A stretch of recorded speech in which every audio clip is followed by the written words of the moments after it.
Okay, thank you, members, and we are now moving to agenda item 8, which is a briefing by the Christian Fellowship Church Sign Language Centre on the Sign Language Bill.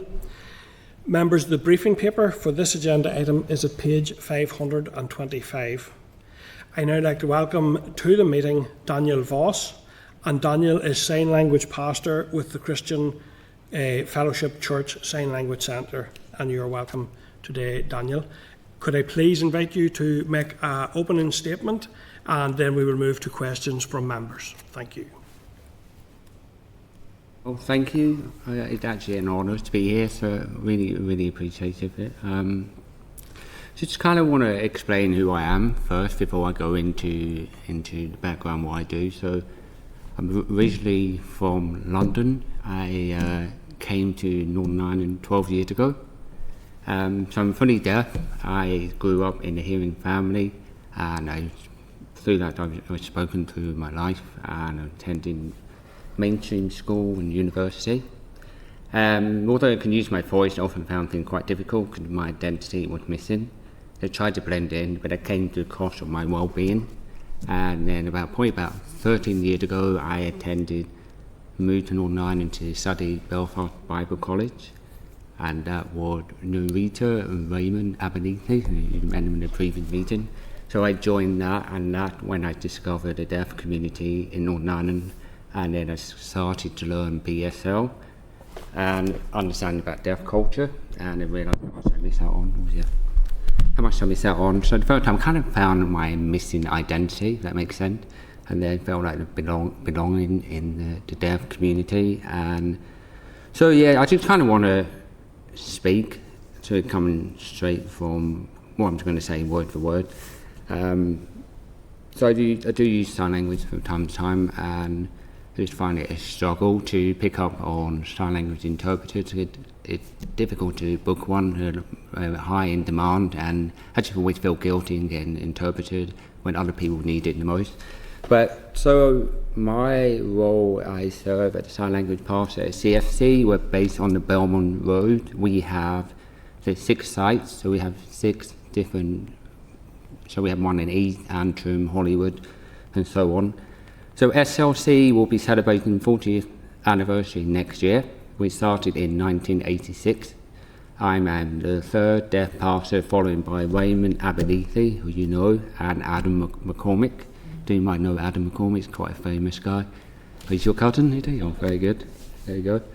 Our mission is clear. It's a Christ-centred community dedicated to impact the Belfast, Ireland and the nation of the love of God through the power of the Holy Spirit. So we currently have about 40 people attending our weekly service. In 2024, we launched both Sunday school and a BSL Tot, which is for baby to preschoolers. BSL Tot run midweek on a Tuesday morning had grown from 2 children, which is my boy, and to 15 children, and a mix of hearing and deaf families, coded, interpreted and others, have become a beautiful place for connection and belonging. So at the moment, statistics show that only 2% of deaf Christians attend church in Northern Ireland alone. Currently 98% without regular access to worship, and mainly due to shortage of interpreters. We also do not have a Bible translated into BSL for Northern Ireland, although I'm just hoping we're able to get that established soon. We're trying to get funding from America to get a BSL translation that truly reflects Northern Ireland sign language and culture. So it's important to remember that BSL had a completely different grammatical structure from English. For example, we say, "What's your name?" in English. It'd be structured in BSL, "You name what." And because of the differences, many deaf people struggle to understand written English, including the Bible. So some of our church only access learning about God and the Bible come through what is preached on a Sunday, because they cannot easily read or understand written English text themselves. So I just kind of explain the real life example scenario that I kind of face every day dealing with deaf people. So I think a really good example of that is when I had someone who came to me with 20 letters of electricity bill, and he only realised He only realised when there was a red warning letter on there, saying no red of the colour, and it was something urgent. So he came to me and asked what he was meant to be doing, and I had to kind of translate word for word what he was meant to be doing, where he was meant to pay off and all this. And quite often on the letter it would say you have to call this number. So this is another barrier on top that we have to face. And quite often when we use sign videos called, some of them could be from England, and the regional variation is like accent, it's a little bit different from England, and therefore can lead to miscommunication. And yeah, it just gets broken down really badly. It's even harder for people who come from a different country. So it's a different country, and not just that, sometimes the connection can be quite poor, can be quite frustrating, and then it just doesn't come across really good. Everything is done at a slower pace, so everything's 4 times slower than usual.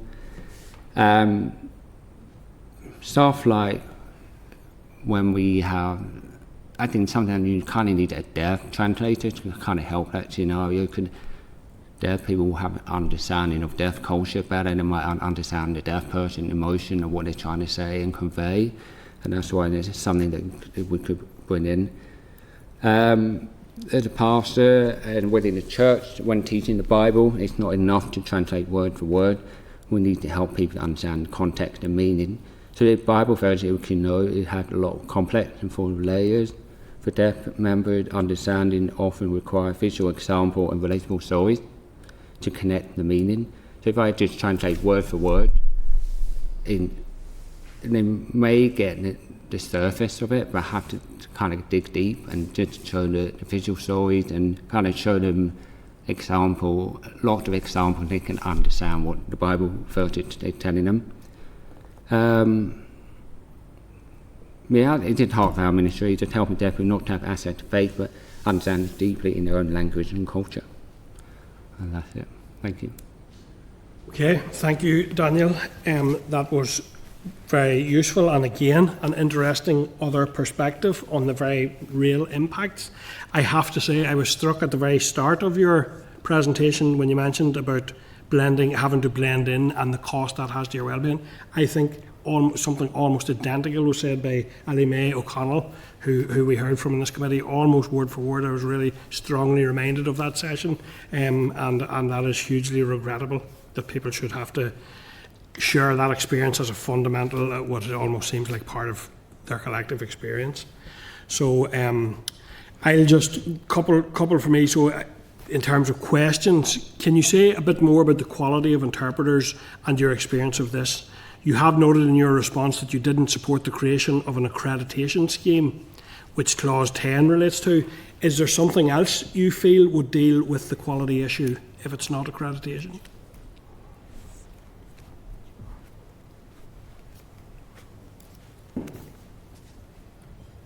That's a good question. I think the standard of interpreted, it's hard to find, and normally a good quality interpreter are a lot harder to get. So I think I don't really know too much in terms of training with interpreters. I think they do have their own training per year, but I think the standard of that, it kind of needs to have, I think some interpreters coming in, probably from England, are coming into this culture, and not everyone fully understands deaf culture, and that is something kind of needs to be embedded in, and an interpreter kind of really understand the emotional well-being of the deaf person, and that can kind of raise their profile. But added of training, I wouldn't know too much about that, but just saying interpreted, for me, they will have to be involved in the deaf community, because that's only one way to find out.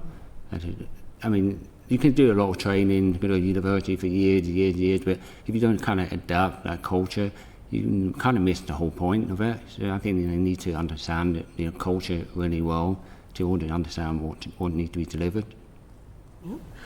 Okay, thank you. And you've outlined really practical challenges that people from the deaf community face. Do you feel this bill, as it stands, will address these and other challenges, or do you think the bill goes far enough? Do you mean the common bill at the moment? Or yes. No, not enough. So in what way is it not enough, and what do you think would be needs to be added or considered to make it robust? We'll be here all night if I have to tell you all this.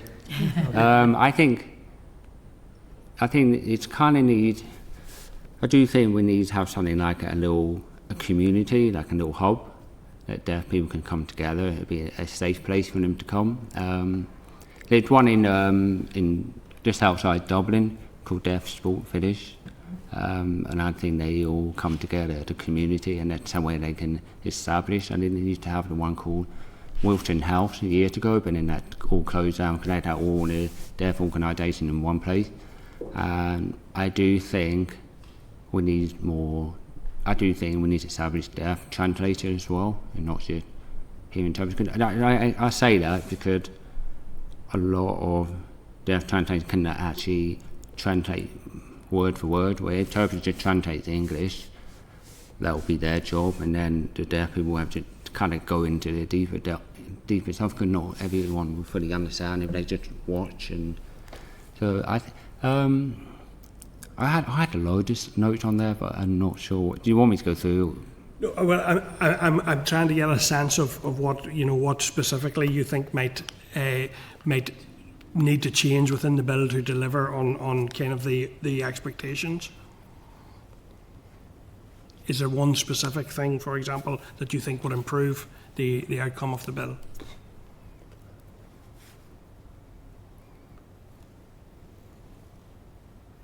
I think mostly sign language is the most important thing, and I think training, and you embed that in school and all this. I think a lot of people will become. It is only one way to increase interpreters, because we are very, very short interpreted in this country at the moment. There's a lot of things that need to be improved, like technology, definitely in hospital.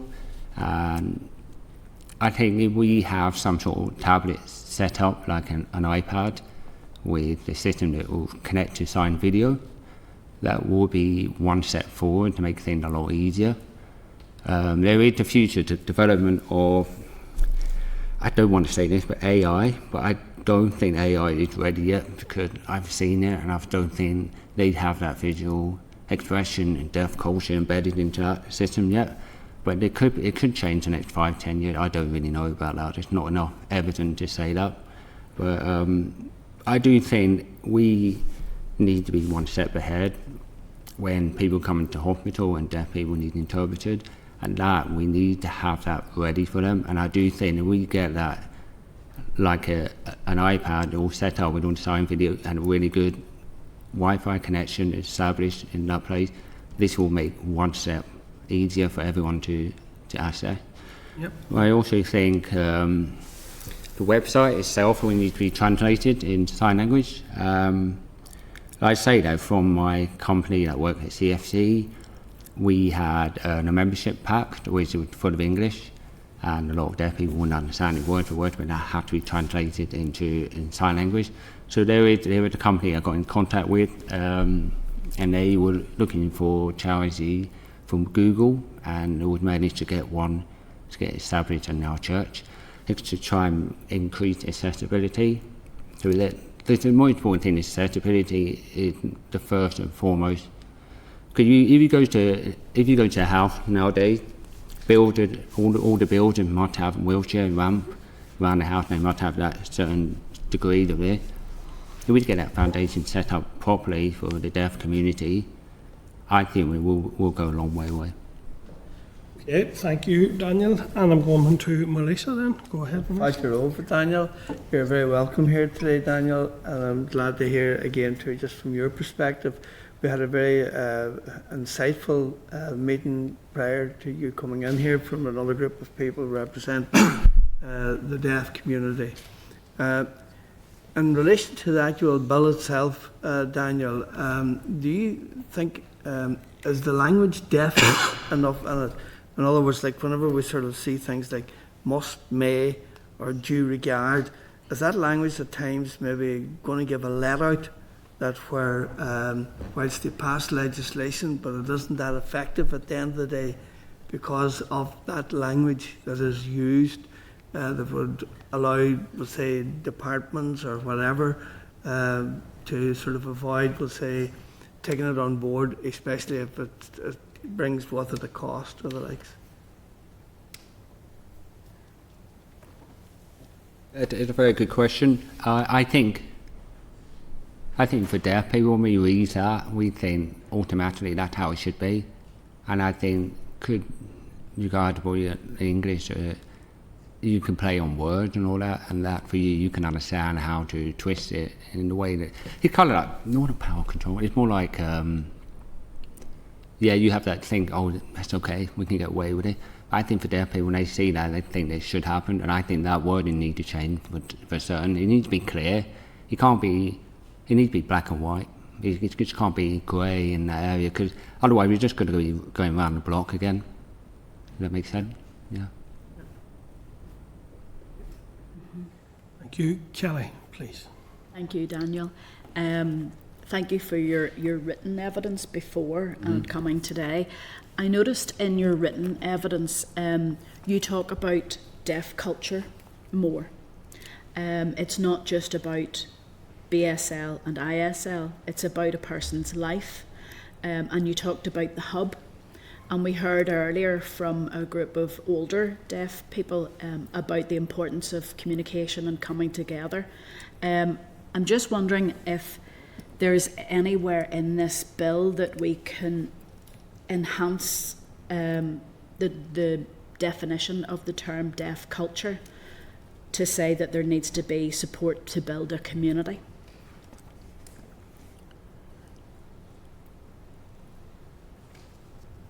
So the question you're asking about deaf culture and in the community, how do we enhance that? Yeah? Yeah. I think deaf culture is normally established in the community where deaf people come together. So we have things like SLC or Hand That Talk, HTT, or any deaf club. That's where deaf community all come together and kind of dwell together.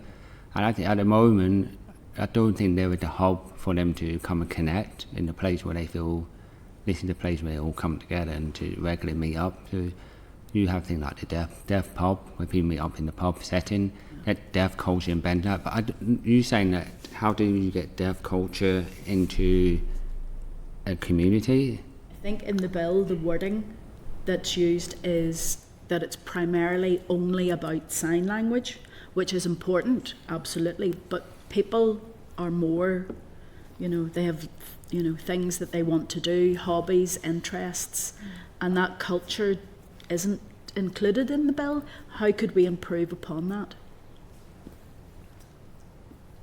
I think just have a deaf hub in town. Because that's only one way to kind of establish the deaf culture and people to come along to it. Because at the moment we're having it's in a place where no one have access to it. It's like WhatsApp, and if someone here in the community want to join in, or get new deaf people want to join in, they wouldn't know where it is. So I think it needs to be a place where they know that where the place to be. So in the bill, when we talk about promoting sign language and deaf culture, we need to maybe look at defining what that promotion is going to look like going forward. Mm-hmm. Yeah. Okay. Yeah. The other thing I noticed was whenever the bill talks about reasonable adjustments, I think I'm on the same page as you. I don't think that affordability should be used for a bill that will take 5 years to come into play for someone to say, I don't have enough money to do that, because they should have been planning for it. Do you think that we should take out that reasonable adjustments? To me, I think that the only person who can decide if a reasonable adjustment is appropriate is a deaf person. Yeah. I remember in 2022 or 21 when we had BSL recognition of the sign language, and everyone in the deaf community thought this is it and it's going to change her life forever, and then it wasn't like that. I don't think a lot of them was quite disappointed by that. So I think the reasonable adjustment is very wide and broad, and a lot of people think, oh, they probably can read caption, let's get a subtitle in, but not everyone can read that. Or they might be able to find someone I don't know, a chief interpreter who is level 3 or level 2 standards, and that's not really matching the level of language they're taking in. I think reasonable adjustment is just too varied. It's not very, very clear, and it needs to be very, very clear from start on. And then finally, in your written response, you talked about the ability, if a person is not provided with sign language, that there needs to be some way that they can take action to make sure that that doesn't happen. Do you think that this bill needs to be more specific to say what a person should be expecting to receive, and therefore then the Disability Discrimination Act could be used if an organisation doesn't provide that?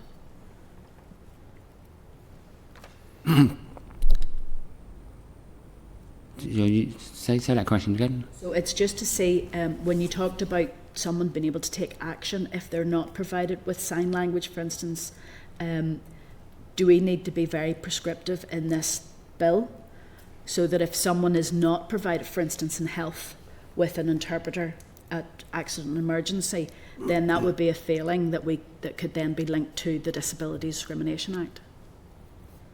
Yeah, I think that's very, very good. I think in America, the accessibility on website is a must by the government law, and therefore if the company don't do that, they will get fined a lot of money. And I think if we establish that here, it will save us. I think you have to think about it. The mental health in the deaf community is 3 times higher than the normal community, and a lot of people, they suffer the most, and they suffer. And it's just what we said in the previous meeting, that she was there for 10 hours just waiting for an interpreter, and that's not on. And I honestly do think if you have that set in place, it will make people put that on top of their list, and that will make a massive difference. Thank you very much. That's very helpful. Yeah. Thank you, Kelly. Okay, members, so thank you, Daniel. Again, that has brought a very specific perspective and additional information to committee, which will be very useful for us in the development and in the committee stage of this bill. So, thank you. Thank you. I just have one question. I want to say this. In Finland, the country, they have. I think Southern Ireland have this as well, and they have every person get 1 year of interpreter support. So many hours they get. I don't know, about 100 hours a year for free, provided by the government.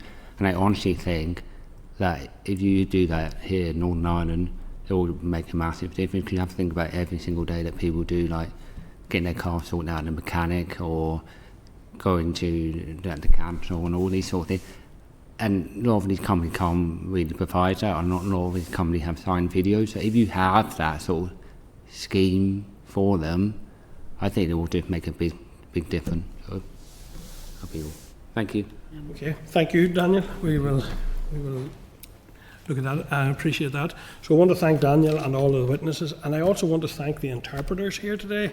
There's been a very lively and interactive sessions, taking both sessions into account, and I'm sure that has been your interpretation has greatly assisted our consideration of the bill. So I want to thank yourselves. Thank you. Thank you. Okay, members. So we just to advise that there was to be a third briefing today, but before I go to that, is there any follow-up action in relation to that particular session that members want to pick up on? Could I just ask for some clarity? What was that last point that was being made there? I couldn't hear it correctly.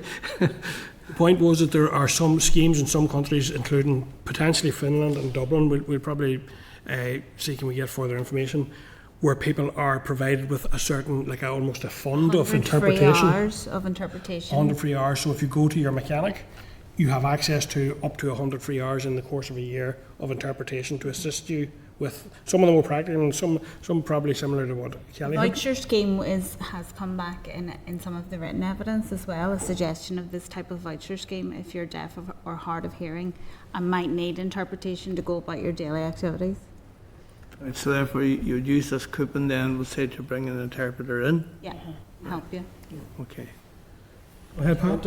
I think it's a great idea, although you're reliant on actually having a pool of interpreters, and that is a huge issue. And I know even in terms of accreditation, it's very difficult for people who do sign actually to actually get the official accreditation, the official qualification, because of the lack of people in Northern Ireland that can actually accredit them. So there are huge issues, I think, and the fact that we're very familiar with all the faces of the interpreters tells you how few there are, and I think that's going to be a major challenge going forward. That has to be.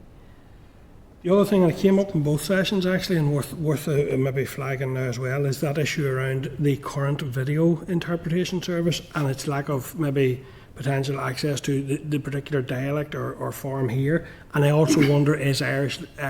So I wonder, is there anybody within that system who's from here? Not that they would always be available. Availability is a problem.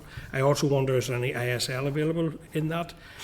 And I suppose really, does that, if there's a potential gap there, how or should that be looked at in terms of trying to fill that gap? And because technology clearly could play a huge advantage, but we need to be very careful that it doesn't further discriminate against people by not being fully inclusive, because technology can roll over the top of people in another way. In fact, Kelly first, then maybe Melissa. I'm going to follow up on that point. The point was made with the older persons group that deaf people themselves could be used to help to translate and do different things. So the issue is that we have a sign language bill coming forward here, and everybody is thinking that it's going to be gold plated the first day it comes into action, but we actually have 5 years for it to before the first sort of reporting comes through. So there's time to build this, but in the interim, if we're building all these processes, I think that's something that we might need to consider as part of that first reporting period. Is it's not for the face of the bill. This is the problem. It would be in explanatory notes to ask the department to clarify how are they going to lead into this. How are they going to meet expectations? How are they going to deliver on the number of PAs, for instance, that are going to be required, or translators? Because we won't have trained everybody. It could take 7 years to train someone right up. So it's how we're going to deal with that until we have enough translators there to help people. I'm a little concerned that nothing can happen until those 7 years have passed and we've got a number of people coming through.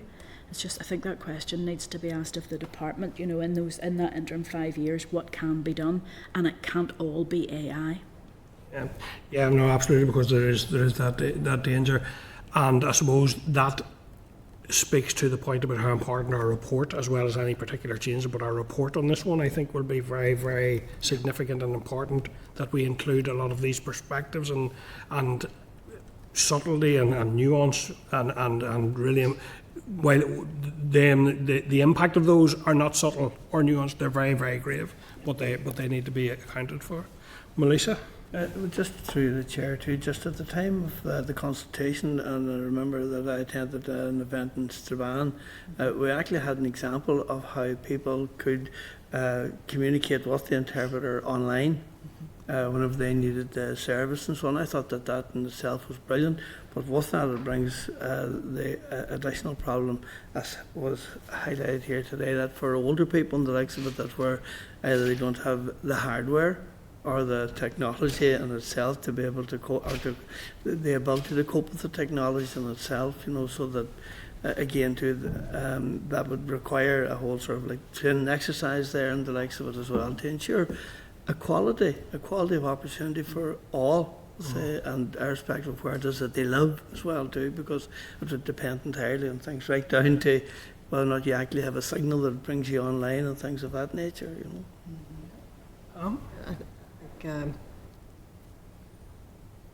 It's more than clear that there's no equality for the deaf community, and I think it's a fabulous idea, the idea of the deaf culture hub. And I'm just very cognizant of, we're only getting short snippets of information from the deaf community, and as the Clerk has noted, that the evidence is materially different when it's literally translated in front of you. The communication is completely different, and you're going to get a whole different side of things. I think I'm not sure how we deal with that as a committee, because we are very limited to what we can get, and the deaf community are very limited in terms of even this provision as to how they can come back to us. And in terms of follow up, have we got any? Is there anything more? Will there be any more opportunities, or can we squeeze more opportunities in there for the deaf community to come back? As they see us deliberating through this, where will their opportunity be to come back and almost do this again within the limited resources that we all have in terms of time and interpretation? But I think it's important that we kind of try to keep the conversations going, because that's the only way we're going to learn what the need is in terms of provision. Yeah, and I suppose what that speaks to is something that we have touched on, is the need for reiteration throughout the process, and that co-design and consultation is robust and continues apace. And I think that's one of the issues around at least one, which is mentioned in the bill, that is one that's become particularly focused. But I think I think it's more a case of ensuring, or it's equally a case of ensuring that as this bill gets implemented, that the process continues and the engagement continues. I was going to say the best way to do that is to put into the bill a strategy and action plan with times and targets on it, because that will give that follow-on. It won't precisely name what the departments, and I say departments because this is an act that will cover all of them. It won't specifically say, but it'll give them, for instance, if they have an action plan to review and consider and put things in place, it keeps that rolling forward. So I know I'm quite keen, actually. I've been looking at this because there's so much of this that we could put in the face of the bill. It won't make any sense because it's for a time and a place, because we'd be hoping, and once there is a number of people who've been trained up, then the issue with the lack of interpreters will be dealt with. So in 10 years' time, hopefully that'll not be an issue, but we could put in an action plan with a reporting period that ties in with what the bill's already suggesting, to require reporting how this is being updated. And it means then we're not tying the departments down to something that we don't yet know about.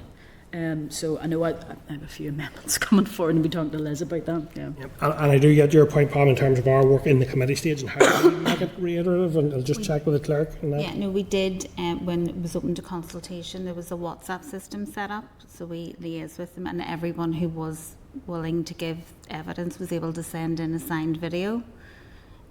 So we asked the questions in sign, and that was first off with the assistance of the IS service here, and then we spent the summer getting those interpreted by our interpretation service. So we also have 2 more events coming up, so we've specifically reached out to today's witnesses, having gone through their evidence. We have next week with families and children who are deaf, and the following week with SENSE, so deaf blind organisation for tactile and sensory. So if there's anything further we think we can do, by all means let me know. However, that is us at the end of our proactive approach to trying to get as much evidence in as possible.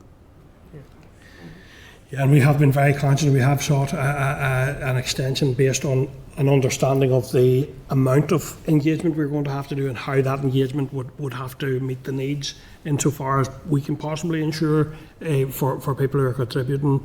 But I think it's important. It's an important element of both our work, and as this process rolls out, that there is repeated checking back, checking the thinking's right, tweaking potentially what's happening to make sure it's meeting the needs, and taking account of technology and more interpreters coming available, that ambition and that progress would be continued at pace in consultation with those people who are impacted.